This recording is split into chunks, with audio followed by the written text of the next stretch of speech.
আসসালামু আলাইকুম, কেমন আছেন আপনারা? বাংলাদেশ আন্ডার ফুল শারিয়া ল এক্সপ্লেন। বাংলাদেশে যদি সম্পূর্ণ ইসলামী শারিয়া আইন চালু হতো, বাংলাদেশ পুরোপুরি ইসলামী শারিয়া আইনের উপর চলে। প্রথমে বিচার ব্যবস্থা এবং সব আইন ধর্ম নির্ভর হবে।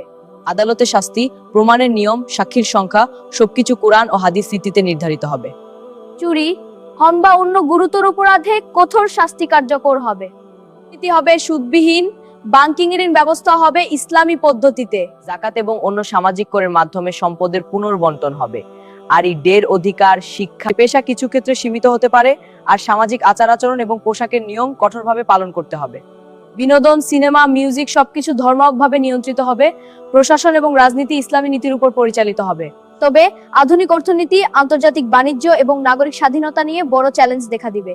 বাস্তবায়ন করলে সমাজের সব স্তরই ধর্ম নির্ভর হবে, কিন্তু বাস্তব জীবনে অনেক দ্বন্দ্ব, বিতর্ক এবং মুখোমুখি হতে হবে। সাধারণভাবে বললে এটা পুরোপুরি নৈতিক এবং ধর্মীয় নিয়মাবলী দিয়ে পরিচালিত একটি রাষ্ট্র তৈরি করবে, কিন্তু বাস্তব জীবনের চ্যালেঞ্জগুলো কম হবে না। ভালো লাগলে লাইক, শেয়ার, সাবস্ক্রাইব করবেন। আল্লাহ হাফেজ।